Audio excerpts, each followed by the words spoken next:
شهيدا أشهد أن لا إله إلا الله وحده لا شريك له وأشهد أن سيدنا محمدا عبده ورسوله اللهم صل صلاة جلال وسلم سلام جمال على حضرة حبيبك سيدنا محمد واغشه اللهم بنورك كما غشيته سحابة التجليات فنظر إلى وجهك الكريم وبحقيقة الحقائق كلم مولاه العظيم الذي أعاذه من كل سوء اللهم فرج كربنا اللهم فرج كربنا اللهم فرج كربنا كما وعدت أما يجيب المضطر إذا دعاه ويكشف السوء على آله وصحبه أجمعين اللهم لا علم لنا إلا ما علمتنا إنك أنت العليم الحكيم اللهم افتح علينا فتوح العارفين اللهم زدنا علما نافعا وارزقنا فهما واسعا اللهم زدنا ولا تنقصنا اللهم زدنا ولا تنقصنا اللهم زدنا ولا تنقصنا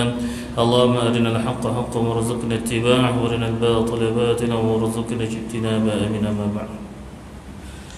Yang dihormati Tuan Pengurusi Barisan JK Kebudayaan Masjid, para pegawai, imam-imam, bilal-bilal, siap-siap yang dimuliakan para alim ulama, para asatidzah, muslimin muslimat rahmati Allah sekalian. Pertamanya puji dan syukur kepada Allah Subhanahu wa taala kerana Allah Subhanahu wa taala telah memilih kita dari sekalian umat Islam untuk sama-sama mengerjakan salat fardu maghrib secara berjamaah. Puji dan syukur kepada Allah Subhanahu wa taala juga daripada sekalian umat Islam yang telah menunaikan salat fardu maghrib berjamaah. Allah telah memilih kita untuk duduk dalam salah satu majlis ilmu yang padanya mudah-mudahan Allah Subhanahu wa taala mencatatkan pahala amalan kita untuk memudahkan kita masuk ke syurganya insya-Allah. Muslimin muslimat rahmati Allah. Malam ini kita sambung kembali perbincangan kita dalam satu kitab yang dikarang oleh Imam Tirmizi rahimahullahu taala, iaitu Asy-Syama'il Al-Muhammadiyah, satu kitab yang menceritakan tentang kepribadian Rasul sallallahu alaihi wasallam. Tidak perlu untuk kita tunggu Maulidur Rasul setiap kali tahun atau saban tahun untuk kita mencintai Nabi sallallahu alaihi wasallam. Bahkan wajib ke atas diri setiap individu muslim menambahkan cinta kepada Nabi Muhammad sallallahu alaihi wasallam setiap saban hari. Itu tanggungjawab kita sebagai seorang muslim. Oleh kerana itu kita membacakan kitab ini, mudah-mudahan kita dapat merasa hampir kepada junjungan besar Nabi Muhammad SAW dan merasakan kecintaan kepada baginda Rasulullah SAW, bagaimana baginda mencintai kita dan kita pun mencintai baginda Rasulullah SAW. InsyaAllah kita berada dalam bab yang kelima, iaitu bab ma ja fi syaibi Rasulullah SAW, bab menceritakan tentang uban Nabi SAW. Tuan-tuan yang rahmati Allah, Imam Tirmizi rahimahullah ta'ala meletakkan satu bab uban. Nak cerita Nabi ni bab uban pun penting. Nak cerita bagaimana uban ni menunjukkan kepribadian ataupun sifat fizikal Nabi Muhammad sallallahu alaihi wasallam. Daripada uban ini juga kita pelajari bagaimana kaedah, bagaimana kita ni, adakah boleh tidak kita mencabut uban, bagaimana kita nak menutupi uban kita, boleh atau tidak, boleh tak kita tukar warna rambut melalui perbincangan kita melalui topik uban sendiri. Bahkan selepas topik uban dia berkaitan dengan satu bab yang hampir rapat dengan uban, iaitu bab inai rambut. Nanti kita akan cerita insya-Allah. Baik. Kita baca hadisnya tuan-tuan dan puan-puan. حدثنا محمد بن بشار قال أخبرنا أبو داود قال أخبرنا حمام عن قتادة قال قلت لأناس بن مالك هل خضب رسول الله صلى الله عليه وسلم قال لم يبلغ ذلك إنما كان شيبا في صدغيه ولكن أبو بكر خضب بالحناء والكتم. Hadis sahih yang diriwayatkan Imam Bukhari dan Muslim, juga Ahmad dan juga Tirmizi. Baik. Hadis ni datang daripada Sayyidina Anas bin Malik. Dah berkali-kali beberapa perkongsian yang kita sebut tentang Anas bin Malik. Anas bin Malik ni siapa tuan-tuan rahmati Allah? Siapa? Khadam Nabi lah. Rasanya dah 15 tahun lah kita cerita pasal Sayyidina Anas ni. Sayyidina Anas bin Malik kita dah cerita lama daripada hadis pertama sekali cerita pasal Sayyidina Anas. Sayyidina Anas bin Malik bin khadam Nabi SAW selama 10 tahun. Sayyidina Anas bin Malik merupakan seorang yang hebat. Kerana apa? Dia menyimpan rambut Nabi SAW setelah Nabi mencukur rambut dalam peristiwa haji terakhir Nabi. Sayyidina Anas bin Malik. Dan Sayyidina Anas bin Malik, Allah Subhanahu Wa Taala muliakan dia dengan doa Nabi SAW dengan umurnya cukup panjang. Sehingga kan dikhabarkan depan mata Sayyidina Anas bin Malik dia boleh melihat hampir 127 orang cucu cicit dia depan mata dia, tuan-tuan. Dan Allah kurniakan kemuliaan pada dia dengan doa Nabi Muhammad SAW, anak keturunan dia cukup ramai. Itu dia kelebihan Sayyidina Anas bin Malik, tuan-tuan. Bila mana Ummu Sulaim, bila mana Rasulullah SAW sampai sahaja ke Madinah, sampai sahaja ke Madinah, dia tak ada benda nak bagi hadiah pada junjungan besar Nabi Muhammad SAW. Apa dia nak bagi? Maka dia bagi anak dia. Dia cakap kat Rasulullah, ya Rasulullah, aku infakkan anak aku ni pada engkau, ya Allah. Kau gunalah anak aku ni untuk agama. Masya Allah. Bayangkan tuan-tuan, sampai infak anak ni suruh guna untuk harta Allah, untuk agama Allah Subhanahu Wa Taala. Masya Allah. Hadis ni cerita apa? Hal khadaba Rasulullah SAW. Orang tanya pada Anas. Siapa yang tanya? Qatadah tanya pada Sayyidina Anas, adakah Rasulullah SAW ni menginai rambut? Soalan dia Kemudian kata apa? Sayyidina Anas kata, lam yablugh zalik. Sayyidina Anas kata, Nabi tak sampai macam tu. Tak sampai macam tu, maksud dia apa? Nabi ni uban dia ada tak? Ada, tapi tak sampai tahap dia kena inai. Nanti kita tengok hadis ni tak inai, Nabi tak inai rambut punya. Tapi dalam hadis lain kita akan jumpa Nabi inai rambut. Jadi mana satu yang betul ni? Ke bergelut juga dengan Yang Pertuan Agong juga cerita ni? Tak tahulah. Isu politik negara kita kucak-kacir ni pun hadis boleh kucak-kacir juga kita. Bila kita baca hadis, kita tak boleh baca zahir saja hadis. Ada hadis-hadis lain yang menyokong hadis tersebut.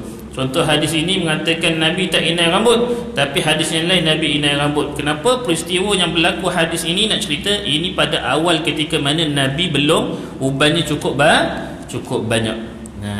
So dikata apa? Anas kata apa? Innama kana syaiban fi sudghaihi. Sesungguhnya uban Nabi berada pada sudghaih. Sudghaih ni apa? Di antara mata dengan telinga, saiban ni. Duduk sini. Ubannya antara yang paling banyak adalah di sini. Di sini. Kemudian diriwayatkan oleh Imam Bukhari dalam riwayat lain mengatakan bahawa rambut Nabi SAW ubannya banyak di mana? Di antara tengah-tengah rambut ni. Kan kita dah sebut bab rambut Nabi. Nabi suka sikat rambut macam mana? Ada dua kaedah Nabi sikat rambut. Yang pertama, Nabi sikat rambut belah tengah. Dan satu lagi, Nabi sikat rambut daripada depan ke belakang. Dan Nabi kebiasaannya buat sikat rambut belah tengah. Dan uban Nabi bila nampak bila baginda Rasulullah SAW sikat belah tengah, nampak rambut uban di tengah-tengah. Itu antara kawasan. Disebutkan riwayat lain juga mengatakan bahawa antara tempat yang paling banyak uban Nabi SAW adalah di jambang dia ataupun janggut dia. Dan di antara lagi satu tempat riwayat menyebutkan bahawa antara yang banyak benar riwayat ni. Memang banyaklah hadis ni, bukan satu dunia ni. Kita belajar hadis banyak tempat. Antara satu lagi tempat sebut oleh ulama hadis kata apa? Anfaqah. Dekat sini. Dekat sini. Di sini. So dalam hadis ini ada hadis Anas bin Malik, nanti kita akan tengok satu lagi cerita hadis bahawa Nabi SAW antara sudrahi, kepala dia, janggut dia dan anfaqah dia sini 14 helai. Nanti kita akan tengok cerita hadis 14 helai. Sebab itu kata Nabi ini tak sampai macam tu, tak sampai tahap untuk diinaikan uban-uban dia. Tapi Anas tambah dalam hadis yang kita baca ni, walakin Anas kata akan tetapi Abu Bakrin, Sayyidina Abu Bakar katanya. Apa cerita Abu Bakar pula? Cerita pasal Nabi kan? Kalau kita apa pula letak Abu Bakar ni tanya pasal Nabi. Tapi Sayyidina Anas nak bagi cerita khadaba bil hinna wal katab, nak cerita Sayyidina Abu Bakar menginai rambut menggunakan inai dan juga pokok katam, dia kata. Kenapa dia cerita pasal Abu Bakar? Sayyidina Abu Bakar signifikan dengan Nabi Muhammad SAW. Kenapa tuan-tuan? Dia ni lagi muda daripada Nabi. Umur dia berapa? Muda daripada berapa tahun daripada Nabi Muhammad SAW? Berapa tahun muda daripada Nabi? Ni nak dekat Isra Mi'raj ni 27 Rajab nak masuk Isra Mi'raj ni. Lepas tu cerita Isra Mi'raj bertahun-tahun tu je cerita dia Isra Mi'raj. Siapa yang benarkan peristiwa Isra Mi'raj? Abu Bakar As-Siddiq. Kebetulan masjid saya nama As-Siddiq. Cerita pasal Abu Bakar As-Siddiq ni dah famous. Jadi sudah pasti kita tahu signifikan Nabi SAW berhijrah daripada Makkah Mukarramah ke Madinatul Munawwarah dengan Sayyidina Abu Bakar juga. Berapa beza umur dia?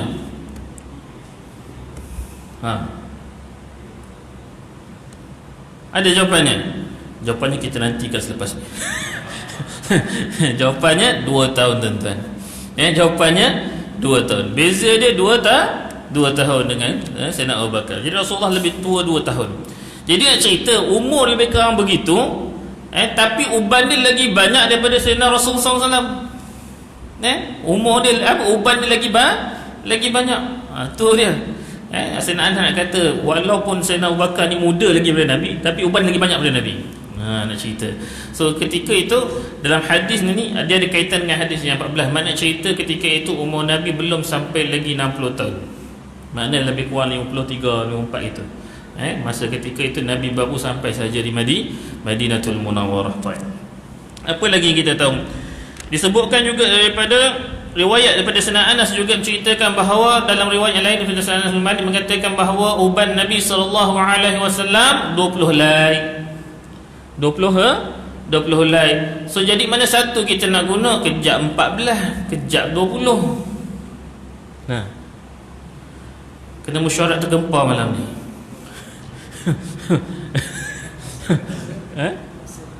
Sebab masanya berbeza tuan-tuan. 14 ketika mana Sayyidina Anas bertemu dengan Rasulullah SAW pertama kali. Kemudian yang 20 helai bila ketika dah Rasulullah SAW hampir wafat. Tuan-tuan, dia kira uban Nabi. Dia sayang, sahabat cinta kepada Nabi SAW. Hadis tentang uban Nabi ni bukan daripada Sayyidina Anas lagi, ada lagi sahabat-sahabat yang lain. Dia sayang kepada Nabi, dia kira uban Nabi. Lalu tuan imam kita sayang tak orang rumah? Kira tak uban ni? Sahabat dia sayang ke Nabi, dia kira uban Nabi. Lalu kita, kalau kita lah sayang ke orang rumah kita, pernah tak kira? Tobatlah ustaz. Awak kalau jumpa di syurga pun tak nak ke dia balik semula. Betul. Itulah dia. Sayang, sahabat sayang ke Nabi, dikira uban dia tuan-tuan. Jadi kalau kita Allahu Akbar bergaduh dengan orang rumah, fikir balik sahabat pun kira uban Nabi, sayang tu kita bergaduh. Allah, masya-Allah. Tolong tuan-tuan. Kemudian apa faedah daripada hadis ni tuan-tuan dan rahmat Allah? Yang kita nak sebutkan bahawa Nabi SAW dalam riwayat menyebutkan ada 3 perkara yang Nabi SAW sentiasa bawa bersama baginda. 3 benda. Yang pertama sekali, Nabi SAW akan bawa cermin. Ke mana-mana Nabi SAW akan bawa cermin. Pasal apa nak bawa cermin? Kan kita belajar Nabi sebelum ni, hadis Nabi sebut Nabi suka sikat rambut. Jadi Nabi sikat rambut dengan cermin. Dia tengok dekat cermin. So alatan yang kedua selalu Nabi bawa adalah sikat. So Nabi bawa cermin, sikat, dan yang ketiga apa dia? Minyak wangi. Ini 3 perkara yang Nabi selalu bawa pada diri dia. Sebab itu Nabi dia bau air ludah Nabi itu bau kasturi, tapi Nabi tetap bawa minyak wangi. Kita dah lah air ludah tu bau longkang, Allah. Minyak wangi pun tak pakai, itu masalah juga. Nabi wala air ludah dia kasturi, Allah, tapi dia bawa minyak wangi tuan-tuan.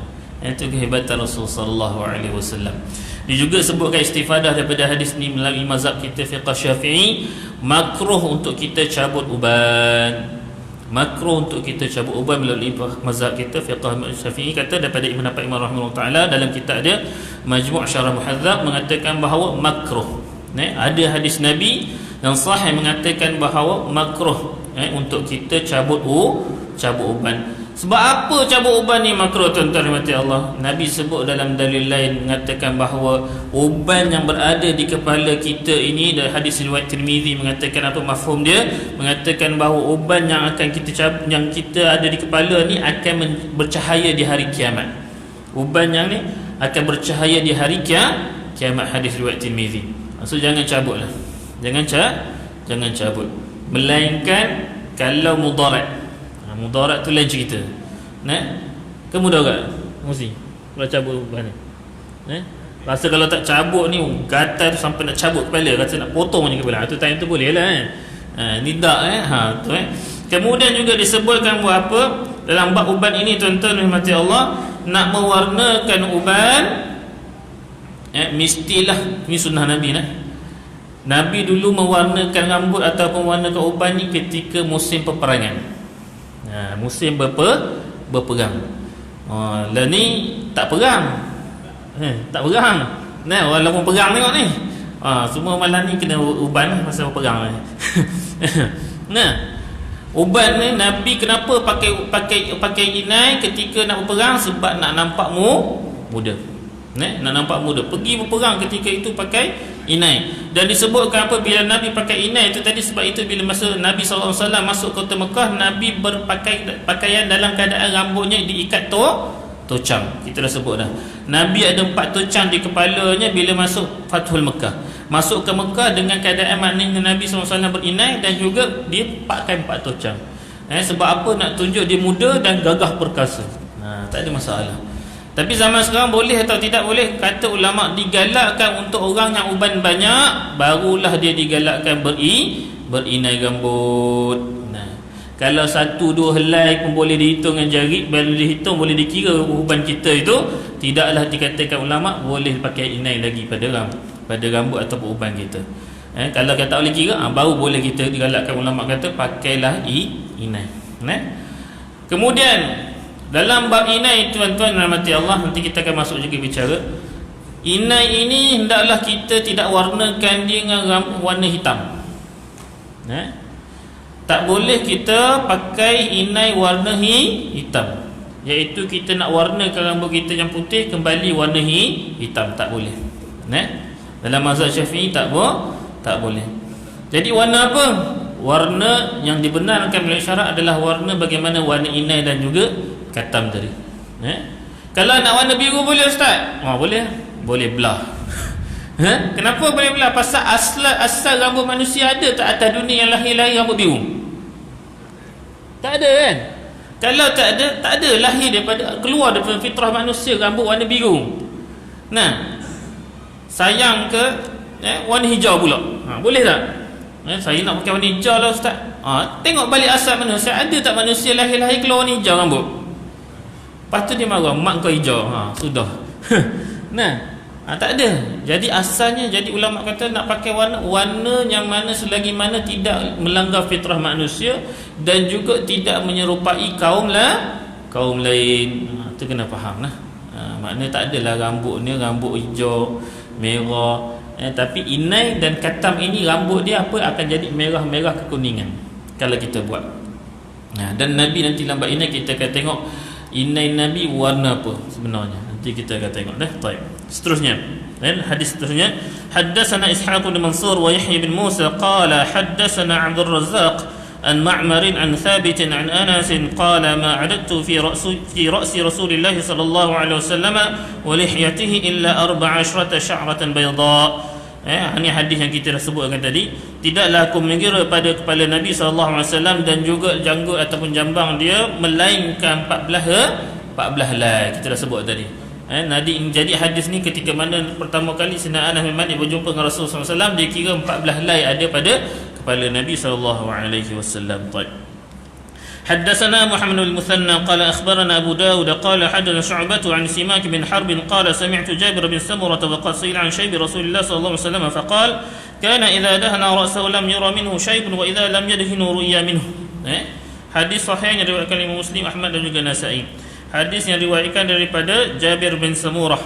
Jabir bin Samurah bila mana ditanya tentang uban Nabi sallallahu alaihi wasallam, maka dia kata, abang, aku mendengar Aku mendengar daripada Jabir bin Samurah ditanya mengenai uban Nabi SAW, maka dia berkata pada Rasulullah SAW, apabila memakai minyak pada rambutnya tidak terlihat uban daripadanya, dan apabila tidak memakainya ternampaklah uban daripadanya. Nak cerita, inilah cerita hadis yang diriwayatkan oleh Bukhari tadi. Ada satu hadis diriwayatkan oleh Bukhari dan juga Muslim, bila Nabi SAW sikat rambut belah tengah, Nabi bila sikat guna minyak rambut tak nampak uban.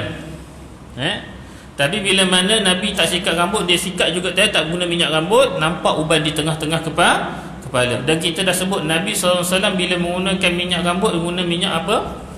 Ron 95. Minyak zaitun. Nabi SAW bila menggunakan minyak rambut, dia guna minyak zaitun. Kemudian juga disebutkan dalam hadis yang lain yang mengatakan bahawa haddatsana Muhammad bin Amr bin Walid al-Kindi al-Kufi qala hasan Yahya bin Adam an Sharik bin Ubaidillah bin Umar an Nafi' an Abdullah bin Umar qala inma kana shabu Rasulullah sallallahu alaihi wasallam nahwan min 20 sya'ratan bayda. Ini hadis daripada Sayyidina Abdullah bin Umar radhiyallahu anhu. Sayyidina Abdullah bin Umar ni siapa tuan-tuan? Sayyidina Abdullah bin Umar siapa? Anak kepada Sayyidina Umar. Satu insan yang mana satu sahabat, tuan-tuan rahmati Allah, satu sahabat yang bila mana kalau kita sebut nama Sayyidina Abdullah bin Umar ni, kalau dia hidup zaman sekarang ni, saya kita akan kata dia ni gila. Kenapa kata gila? Sebab saya rasa saya cerita dah masjid ni, tak tahulah masjid mana saya cerita. Abdullah bin Umar satu ketika dia mengikut Rasulullah SAW melalui satu kawasan. Tiba-tiba ada pokok tumbang. Bila pokok itu tumbang, apa Sayyidina Rasulullah buat? Sayyidina Rasulullah lalu bawah pokok yang tumbang dengan keadaan menunduk. Jadi Abdullah bin Umar ikut sekali tunduk sebab Rasulullah berbuat demikian. Lalu setelah wafat Rasulullah SAW, Sayyidina Abdullah bin Umar lalu kawasan yang sama. Lalu kawasan yang sama, dah pokok pun dah tak ada. Pokok yang tumbang tadi dah tak ada. Tapi apa Abdullah bin Umar buat, tuan-tuan? Dia lalu dalam keadaan menunduk bila kawasan tu. Kalau tuan-tuan hidup, apa dia buat tu? Tak ada benda tapi dia tunduk. Itu salah satu bagaimana Abdullah bin Umar dia nak sangat ikut sunnah Nabi SAW. Ada satu cerita bila mana Rasulullah SAW telah wafat, Sayyidina Abdullah bin Umar dia buat apa, tuan-tuan? Dia ingin rasa makanan macam mana Nabi SAW makan. Maka dia suruh tukang masak Nabi SAW masa Nabi hidup masakkan makanan macam mana Rasulullah SAW makan. Dan riwayat sebut apa? Dia jumpa dengan makcik tu. Makcik dia suruh minta buat makanan macam Rasulullah makan. Makcik tu kata apa? Bukan Sayyidina Umar saja, bahkan Abdullah bin Ja'far pun ada, Abdullah bin Abbas pun ada. Minta buat makcik ni buat makanan. Maka makcik ni kata, korang ni takkan makan makanan yang macam mana Rasulullah buat. Rasulullah makan. Apa dia makcik? Nak ke? Kalau nak bagi je, tak ada masalah. Kami buat yang kami nak rasa macam mana Rasulullah SAW makan. Maka makcik ni pun masaklah. Nama makcik tu Salma. Makcik tu namanya Salma. Salma ni pun masaklah. Apa yang dia masaknya, ramuannya, antara makanan Rasulullah SAW. Makcik tu ambil gandum yang dipanggil syair yang mana gandum dah habis kualiti yang paling rendah sekali, dimasuk dalam bekas tempayan lebih kurang begitu, masuk, letakkan minyak zaitun, kemudian letak apa? Letak cili, letak rempah rata, gaul, keluarkan, makan. Itulah lauk Nabi. Tuan-tuan boleh bayangkan Nabi makan pakai lauk tu, tepung gandum yang paling rendah kualiti, campur dengan rempah rata, campur dengan cili, campur dengan minyak zaitun. Tu je lauk Nabi. Allahu Akbar. Kita cukup mewah, tuan-tuan dan Allah. Nabi sampai makan tahap macam tu. Bila 3 sahabat tadi tengok, ya Allah, Nabi makan macam ni sekali. Allahu Akbar. Macam mana kita, tuan-tuan? Kita kata ni kita ni dah zuhud tahap tinggi lah, tapi Allah, Nabi Muhammad punya makanan Masya Allah. Kita ni KFC beratur hari tu, kai kami hari tu Masya Allah, penuh jam. Saya balik daripada KL, kelas konon nak beli untuk orang rumah. Allah sama juga terlibat dalam tu. Merebut juga KFC. Tak jadi, dia kata balik rumah terus lah, balik daripada KL tu. Kita berebut tahap macam tu sekali tuan-tuan. Allahu Akbar. Sedih Rasulullah SAW. Ada satu ketika bila bab makan ni tuan-tuan betul Allah. Satu hari Rasulullah SAW dia tak boleh terima sedekah dan juga zakat.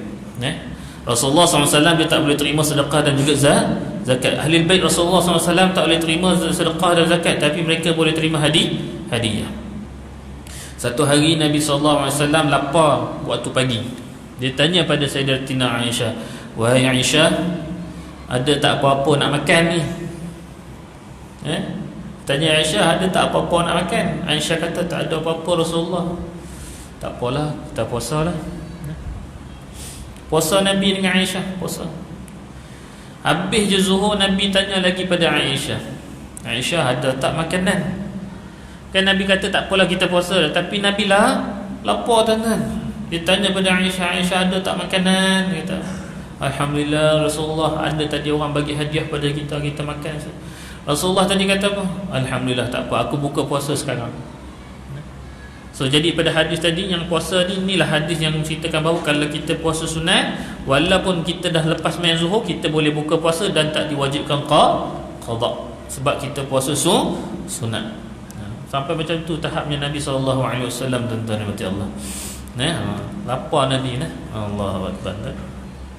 Baik, sambung balik. Hadatsana Abu Quraib bin Muhammad. Hadis tadi tak habis terjemah lagi.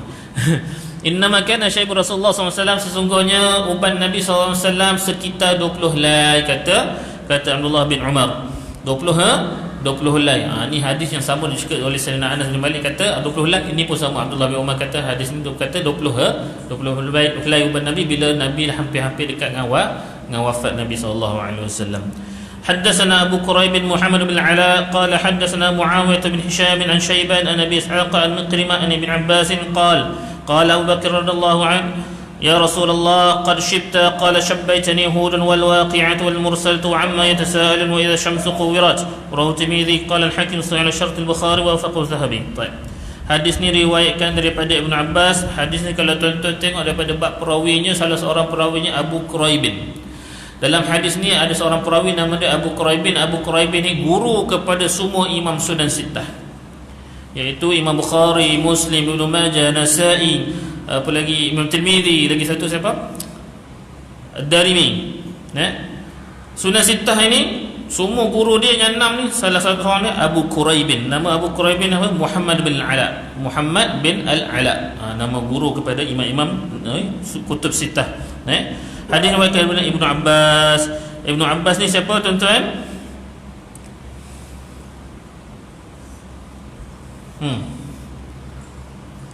Ibnu Abbas siapa? Paul Ustaz. Semalam pun ingat tu. Tahu Ustaz nak tanya, dah ingat semalam. Ibnu Abbas ni siapa tuan-tuan? Sepupu Nabi lah. Sepupu Nabi, betul?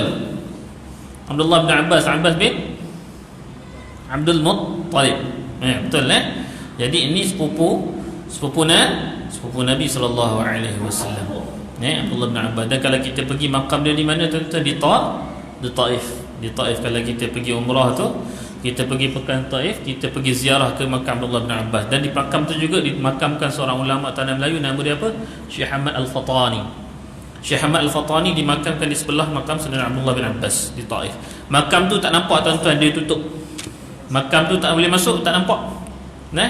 Ada satu perpustakaan dekat masjid tu, tapi bukan boleh masuk pun. Nak masuk pun susah. Kadang-kadang dia bagi masuk, kadang-kadang tak masuk pun. Dia nampak perpustakaan, dia tak bagi masuk. Pasal apa? Dia takut kita buat perkara-perkara bid'ah. Perkara bid'ah. Tak apalah, nak macam mana kan. Perkara bid'ah nak macam mana. Sedangkan boleh banyak perkara bid'ah dia buat ke sana, boleh. Perkara bid'ah yang lain banyak tuan-tuan. Allah Akbar. Buat bapak Saudi sekarang pelik-pelik punya ajib. Allah Akbar. Baik, dalam hadis ni kata apa?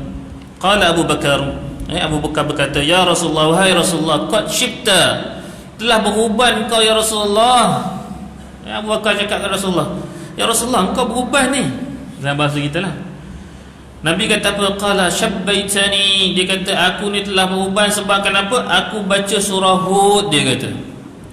Aku baca surah Waqi'ah, aku baca suratul Mursalat, dia kata. Aku baca amma yatasaalun, dan aku baca wa idza syamsu kuwirat. Surah-surah ni surah Hud, surah Waqiah, surah Musalat, surah An-Naba, surah Syams, kuwirat ni, surah-surah ni semua menceritakan tentang perihal hari kiamat. So Nabi SAW dia memikirkan perihal hari kiamat sampaikan baginda beruban. Tu dia tuan-tuan. Bukan setakat memikirkan perihal kiamat tu saja, bahkan memikirkan hal nasib umat baginda Rasulullah SAW ketika hari kiamat. Sebab itu perkara yang paling penting bila Nabi SAW menyebutkan tentang perihal kiamat adalah akidah.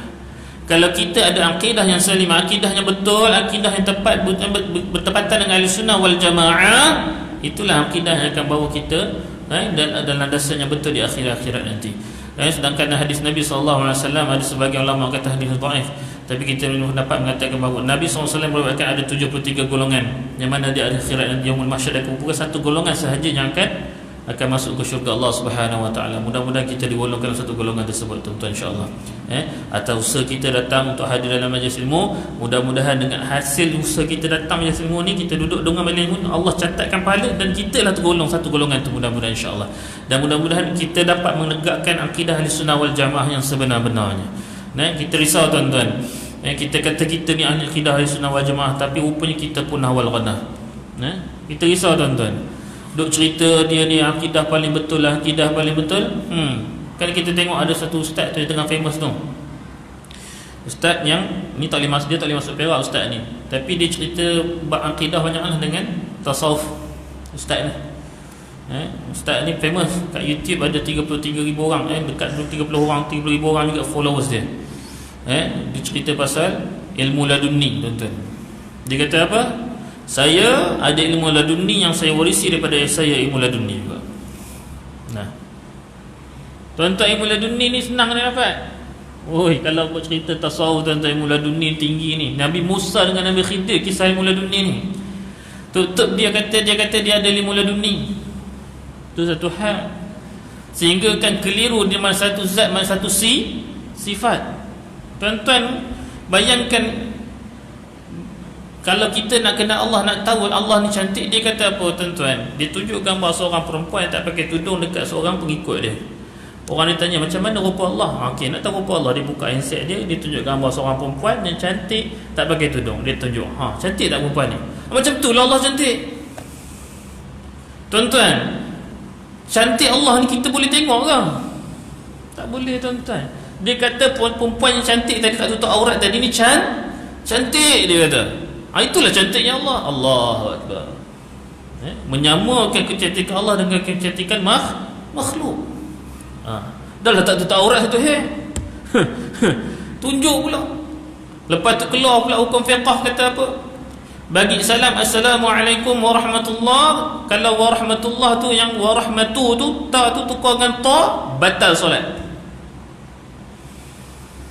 Fiqh mazhab Syafi'i tuan-tuan, yang wajib kita lafaz bila salam apa dia?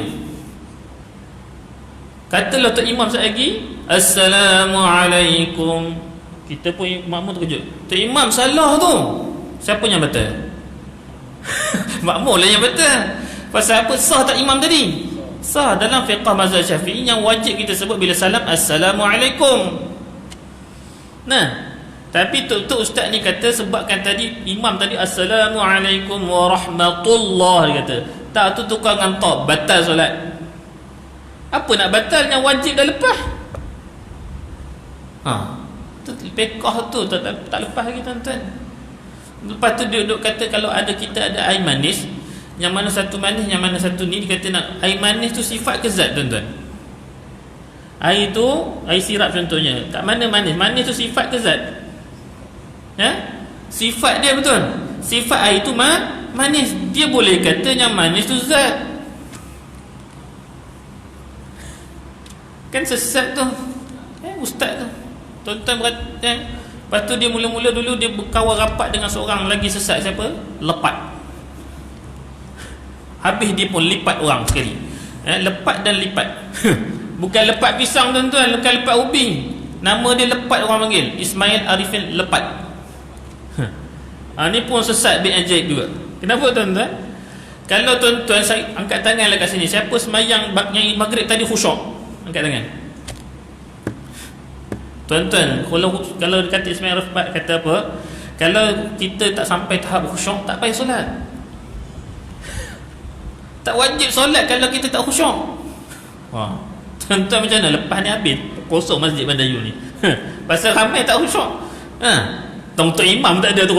Tok imam lagi tak khusyuk, nak baca surah apa lepas ni, nak baca apa ni. Tuan-tuan, dia boleh kata siapa tak khusyuk tak wajib solat. Nah, tu masalah tu. Dia memang tak solat lah. Pasal dia kata dia pun tak khusyuk, tak solat. Rambut dia pun panjang, masya-Allah. Kalah buat mali. Lepas dulu dia ni, ustaz ni dengan lepat ni kawan lah. Lepas tu bila lepat kata tak khusyuk solat, tak wajib solat, dia putus dengan lepat. Tapi dia pun sama juga sesat. Masalah juga tuan-tuan. Itulah tuan-tuan. Akhir zaman, sebab itu Nabi bila menceritakan pasal perihal kiamat sampai beruban pasal takut akidah umat dia ni akhir zaman itu tak tergolong dalam satu golongan tu tadi tuan-tuan. Tolonglah tuan-tuan, cari guru yang betul, yang ajar akidah kita betul-betul tuan-tuan. Anak-anak kita pewaris nanti satu hari kemudian nanti ajar dia betul-betul akidah sebenar-benarnya. Yang mana kalau kita sebutkan bila ahli sunnah wal jamaah, kita akan mengikut i'tiqad bagaimana diajarkan oleh sunnah Nabi SAW. Sebut khutbah selalu ahli sunnah wal jamaah Asy'ariyah dan Maturidiyah. Itulah ajaran kita yang belajar selama ni. Asy'ariyah dan Maturidiyah. Kekallah pada situ. Kalau kita masuk i'tiqad agama yang kita ajar dengan bina akidah yang lain, 1,000 orang habis. Saya teringat siapa bekas mufti Kedah, Syekh Badruddin. Bila mana dia datang tu, dia bagi tausah, dia kata apa tuan-tuan, dia kan belajar di India tu. Dia belajar di India, dia kata apa, dia belajar fiqh mazhab Hanafi. Kemudian guru dia Maulana An-Nadwi tadi kata apa, kenapa kau dia tengah sembahyang subuh, Maulana ni kan mazhab Hanafi tak ada kunut tuan-tuan. Mazhab Hanafi tak ada kunut. Jadi dia pun tak adalah baca kunut waktu subuh. Lepas dia bagi salam, Maulana ni tanya, guru dia tanya pada dia, kenapa kamu tak baca kunut? Pulak lah dia kata. Yalah, aku ikut engkau lah, engkau kan Syafi'i, kenapa kau tak ada kunut? Bukan tak boleh lah. Rupanya dia kata dalam mazhab Syafi'i boleh kunut. Dia kata kalau kita ikut mazhab Hanafi sekali pun kita boleh kunut, tak payahlah angkat tangan. Janganlah baca Allahumma hdina fi man hadaina, Allahumma a'izzal Islam wal muslimin, wariya baca doa kunut zilah pula. Sebab itu tuan-tuan kalau tengok Imam Masjidil Haram, bila sami'allahu liman hamidah, bila sembahyang subuh, apa dia? Dia bukan terus turun. Sami'allahu liman hamidah, Allah Akbar, tak ada. Dia berhenti seketika tengah subuh tu. Berhenti sebab apa tuan-tuan? Sebab nak suruh siapa yang mazhab Syafi'i baca kunut. Ni orang yang tak faham, dia mulalah buat. Lepas tu Maulana kata, kalau kau ni nak balik Malaysia, balik tanah air, kau nak ajar fiqh mazhab Syafi'i ke mazhab Hanafi? Fiqh mazhab Syafi'i lah. Jangan kau belajar Hanafi, kenapa? Balik, pergi belajar, cari guru belajar mazhab Syafi'i, baru boleh. Ni nama ulama betul. Dia tak suruh anak murid dia belajar fiqh yang lain daripada kawasan yang kita nak balik semula tanah air kita ni. Itu baru fiqh tuan-tuan. Allah Akbar. So tuan-tuan kena berhati-hati cari guru, tempat pusat pengajian yang betul-betul untuk anak kita dan diri kita. Jangan ada yang tersesat tuan-tuan. Risau tuan-tuan, akidah kita takut hari kiamat nanti ni. Rasulullah sampai putih memikirkan masalah ni. Allahu Akbar. Baik, hadis satu lagi. Haddatsana Sufyan bin Waqi', haddatsana Muhammad bin Bashir an Ali bin Salih an Abi Ishaq an Abi Juhayfa qala qalu ya Rasulullah naraka qad shibta qala qad shabbaytani hudun wa akhawatuha. Wahai Rasulullah, kami nampak engkau telah beruban. Kenapa? Qad syabaitani hudun wa akhawatuha. Dan kerana aku beruban sebab apa? Aku baca surah Hud dan juga saudara mara surah Hud tadi yang kita sebut tadilah, surah Waqi'ah, surah Al-Mursalat, idza syamsu kuwirat, surah An-Naba amma yatasaalun. Kenapa surah ni cerita pasal hari kiamat tuan-tuan? Tolonglah tuan-tuan, kita betulkan akidah betul-betul, kita pengabalan syariat kita. 3 ni yang wajib kita belajar tuan-tuan. Apa ilmu yang wajib kita belajar? Akidah, fiqh kita dengan tasawuf atau akhlak. Ini yang wajib ilmu kita tuntut. Ilmu tarannum wajib tak tuntut ilmu tarannum? Tak wajib tuntut ilmu tarannum tuan-tuan. Yang wajib tuntut ilmu tajwid. Ilmu tajwid fardu ain untuk kita belajar setiap hari Jumaat tu, mustakhir ammar tu. Ilmu tajwid tu kat Masjid Bandayu ni setiap hari Jumaat tu wajib, tu fardu ain. Wajib belajar tu ilmu fardu ain tuan-tuan. Ilmu tarannum tak wajib. Ilmu Tarannum tu bila dah tahu, dah pandai fasih ilmu tajwid, baru belajar ilmu Tarannum, tuan-tuan. Saya dulu bertalaki dengan syekh saya bila nak ngaji Quran, tuan-tuan.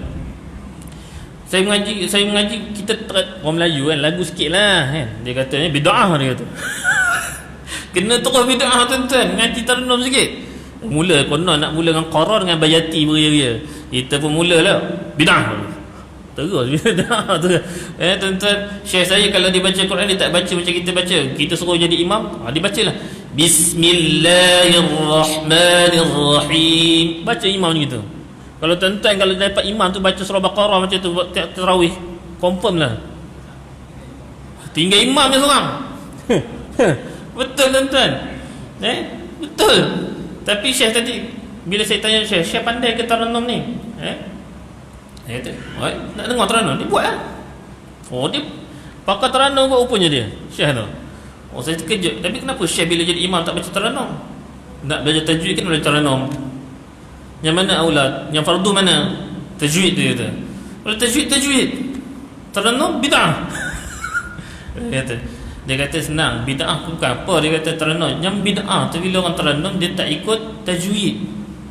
Kalau Tarannum ikut tajwid, boleh, tak ada masalah. Ini ikut Tarannum, tang mana dia nak buat burdah, dia buat burdah. Langgar hukum tajwid. Yang wajib bergunah daripada 2, kata ulama qiraat kata boleh maksimum 3, tiba-tiba dia boleh buat sampai 4, 5. Lampau padahal wajib bergunah 2 je. Cukuplah dia.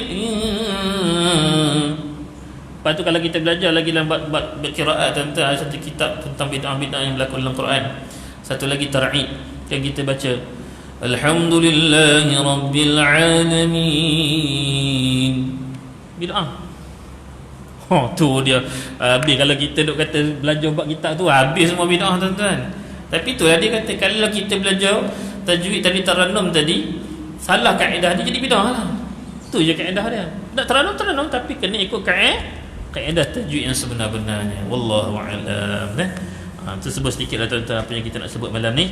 Mudah-mudahan apa kita dapat istifadah. Yang pertamanya uban Rasulullah SAW. Ulama disebutkan oleh para sahabat, uban Nabi paling banyak adalah 20 helai. Dan Nabi SAW pernah menyebutkan dalam hadis sahih baginda, makruh kita cabut uban. Makruh kita cabut uban. Kecuali mudarat. Uban dah banyak degaru beria. Habis. Tak apa, cabut tak ada masalah tu mudarat lah. Tapi kalau dia cabut uban sebab apa, tak dapat yang kali ke-19, payah. Sebab ni ada aura-aura tu lain, tak boleh. Tu tak boleh lah. Untuk aura-aura tak boleh. Tapi kalau mudarat tak ada masalah. Kemudian juga disebabkan itu Nabi SAW juga kita sebut belajar kita ni, Nabi beruban antaranya masalahnya kenapa? Memikirkan hari kiamat dan jaga perihal umat ketika hari kiamat, tuan-tuan. Itu istifadah yang kita dapat belajar malam ni. Mudah-mudahan apa yang kita belajar pada malam, tuan-tuan, kita dapat amal dan ini sampaikan kepada orang lain yang tak datang pada malam ini. Mudah-mudahan kita menjadi asbab hidayah pada mereka dan Allah campakkan taufik untuk mereka datang lebih pada majlis ilmu dan amalkan juga dalam kehidupan mereka, insya-Allah. Na'udzubillahi minasyaitonirrajim. Bismillahirrahmanirrahim. Alhamdulillahirabbil alamin wassalatu wassalamu ala asyrafil mursalin wa ala alihi washabihi ajma'in. Allahumma ighfir lana dhunubana wa liwalidina warhamhum kama rabbawna shighara. Allahumma ighfir lil muslimina wal muslimat wal mu'minina wal mu'minat al ahya'i minhum wal amwat bi rahmatika ya arhamar rahimin. Ya Allah, ya Tuhan kami, ampunilah dosa-dosa kami yang banyak kepadamu ya Allah. Ampunilah dosa ahli keluarga kami ya Allah, isteri dan anak kami ya Allah. Ampunilah dosa jiran-jiran kami ya Allah. Ampunilah dosa seluruh kaum muslimin dan muslimat sama ada yang masih hidup ataupun telah meninggal dunia ya Allah. Ya Allah, ya Rahmanir Rahim, berkatilah ilmu kami yang kami pelajari pada hari ini ya Allah, supaya dapat kami amalkan dan sampaikan kepada orang lain ya Allah. Ya Allah, ya Tuhan kami, jadikan kami asbab untuk orang lain mendapat hidayah-Mu ya Allah. Ya Allah, ya Rahmanir Rahim, dengan berkat dan juga bacaan hadis ini ya Allah, akhirilah kalimah hidup kami dengan kalimah la ilaha illallah Muhammadur Rasulullah sallallahu alaihi wasallam ya Allah. Rabbana atina fid dunya hasanah wa fil akhirati hasanah wa qina adzabannar. Wa sallallahu ala nabiyyina Muhammadin sallallahu alaihi wasallam walhamdulillahi rabbil alamin. Kita tanggung tasbih kafarah juga salatul asar.